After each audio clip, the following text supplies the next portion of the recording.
Regardless of where you're located in the world, chances are you've encountered a player that seems to stand out above everyone else. Composed whenever they're in possession of the ball, making sound decisions all over the park, and technically, makes it 2-0.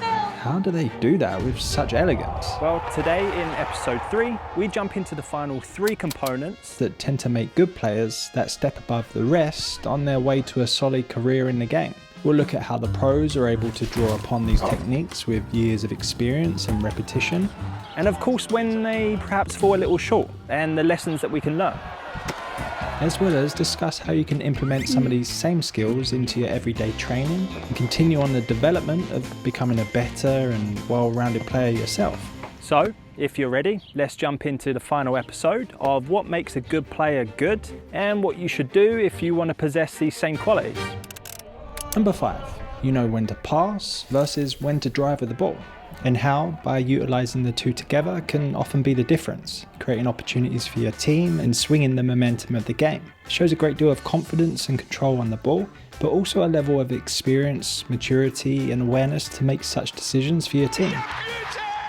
And Stevie G was one of the best at this. I mean, his range of passing and his shooting ability was at times enough. But when it was paired with his ability to drive with the ball, committing defenders, that created perhaps more space for his teammates to exploit for when that pass was ready to be delivered. So why should you add this to your game? Well, it's well known that the hardest players to defend are the ones that have a number of ways to hurt you. And by having the ability to lean on both at any given time, it keeps the defenders guessing as to your next move. Keeping hold of the ball as you drive forward into space attracts the opposition, baiting them from their positions, leaving holes and areas to exploit. This is Steven Gerrard, the backing off. Robbie Keane's in here. For a quick pass inside so that you can dart into the space for that classic 1-2 punch, turns a seemingly harmless situation into attacking one. Thomas Rosiński, that is a wonderful goal. So how do you go about training this? Well, to execute these techniques consistently, where you're more often than not making good decisions, it's all about improving your decision making. Bad decision. So by incorporating drills where you're required to make decisions, decision point. Maybe one way you pass, the other you drive. And that's the key to start establishing this behaviour in your style of play. All action on the field is essentially just many small decisions that come together and perform an action. And by incorporating decisions into your favourite drills, whether it's to go left or right, or to pass, to turn, or to drive, is going to help improve your decision making for when you don't have the time to think about it in a game environment. Things to keep in mind when you're developing this technique is to understand the importance of space, but more importantly, the role your teammates play in creating the space and therefore the opportunities. Whether it's an underlapping run that pulls the defender wide, creating a pocket of space for you or another teammate to exploit, or an overlapping run, engaging the defender to take a step backwards, giving you an opportunity to get the ball into the box. Or the bounce pass option we mentioned earlier, 1-2, allowing you to skip past the defender unopposed and into the space you're looking to exploit.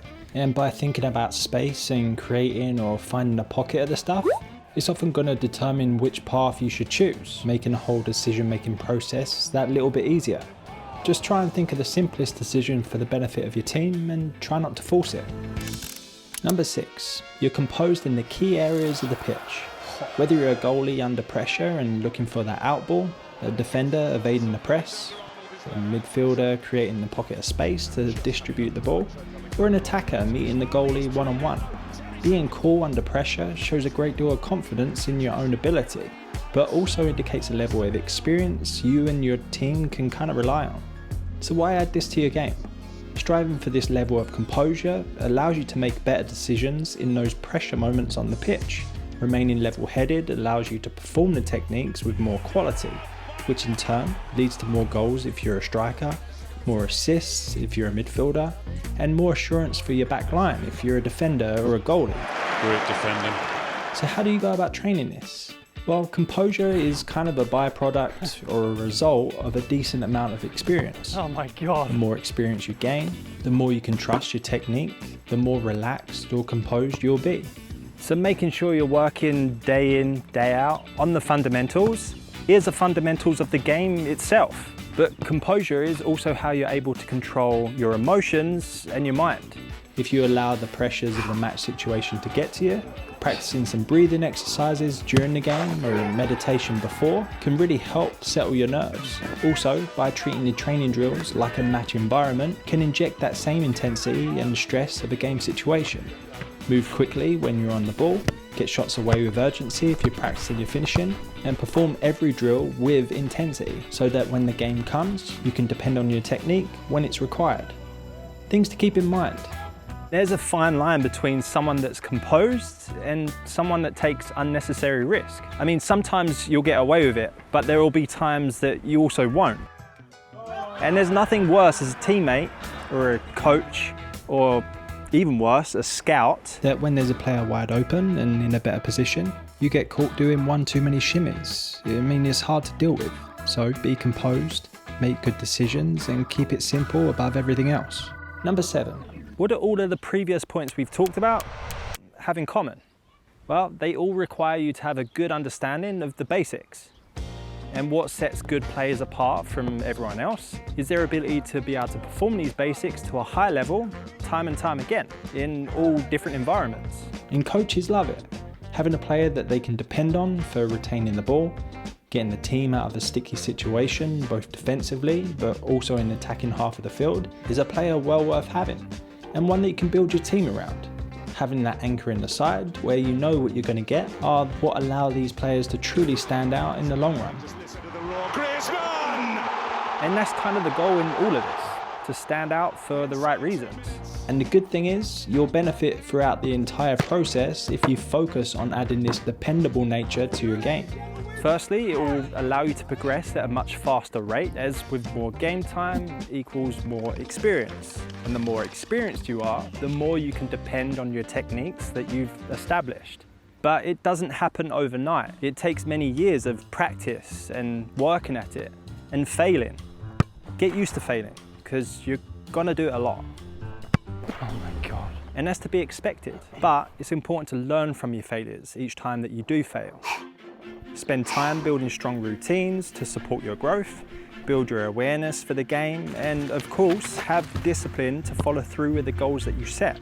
That's what's going to give you the cutting edge and the best chance of improving and therefore succeeding. And when you feel like you've got it figured all out, that's when there'll be more to learn. And that's what makes a career as a footballer a difficult one to sustain, but an enjoyable one if you're able to make it work for you.